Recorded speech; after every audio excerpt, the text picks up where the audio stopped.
Hi guys, nandito na naman po tayo sa ating inabangang teleserye Ang Hating Kapatid. At dahil nahuli ni Darius ito sila Milanya at saka si Tali. Pero ayun, sinabi nga ni Milanya na anak nga ni Darius itong si Tali. Kung kaya nagulat din itong si Darius, pati na din itong si Tali. At ayun na nga, sinabi na lang ni Darius na sila daw yung magkapamilya, Rosel at Tali. Kung kaya't huwag daw pakinggan ni Tali yung mga sinasabi ni Milanya at gusto ni Darius na ibalik ni Tali yung pera doon sa kinuhaan niya. At ayun na nga, sinunod ni Tali yung sinabi ni Darius sa kanya. Pagdating doon sa Flower Cafe, kung saan itong si Tyrone, nagluto ito ng banana Q na may langka. At binigay niya ito sa kanyang nanay at kumain sila ng dalawa. At biglang napansin nila itong si Belle kung kaya tinawag ni Rosel itong si Belle at magkasabay silang kumain tatlo. At nasabi ni Belle na sa tanga ng buhay niya daw, ngayon lang daw siya naging masaya dahil nakakasama niya yung dalawa. Siyempre siya lang nakakalam kung ano ang dahilan bakit sobrang saya niya. At may konti dumating itong si Tali, naisip niya imbis na ilagay niya pabalik doon sa kanilang cabinet dahil sila lang nakakalam ng mga pera doon sa cashier.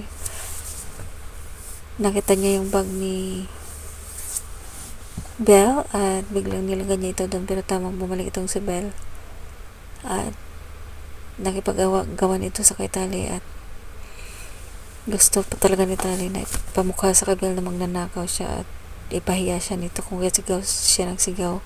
May konti dumating itong si Tyrone, pati na din itong si Adila na kung saan hindi siya makapaniwala ang si Belle ang gagawa no, dahil wala namang karapatan si Belle na lumapit doon sa kaha nila at sila lang may access doon.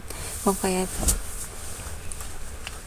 pati na din itong si Tyrone, sinabi na walang kakayahan si Belle para gawin yun.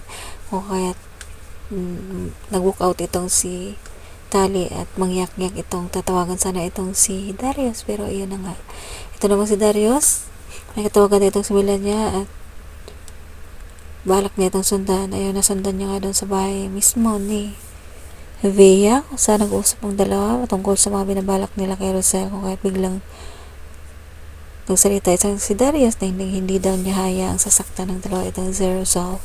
Kung kaya tayo na nga itong si Rosel naman at Jacinta na dun sa presinto kung saan binigyan nila sa pulis yung ebidensya na kung saan nakita dun sa car yung scarf ni Via at balak nilang puntahan ng pulis at ni Rosel itong bahay ni Via.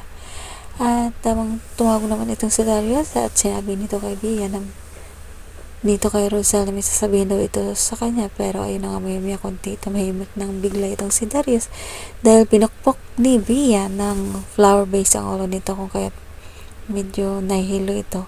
Pero may konti umangon itong si Darius at sinakal itong si Via, kung kaya halos hindi makapagsalita itong si Via, habang nakamasid naman itong si Milanya na hindi makaawat-awat dahil puro sigaw lang ang nagagawa.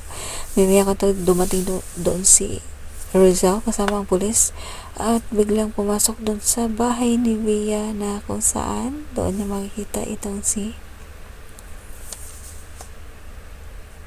Darius at malalaman niya na ang katotohanan patungkol sa ginagawa ni Milanya at ni Via. At ayun na guys, ito namang si Chris talagang gusto niya nang sabihin ng katotohanan sa kay Rosel, pero hihintay lang ito ng tamang pagkakataon. At ayun na guys, maraming salamat sa panonood. Please don't forget to like, subscribe and press the bell button for you to notify my next video. Thank you and bye!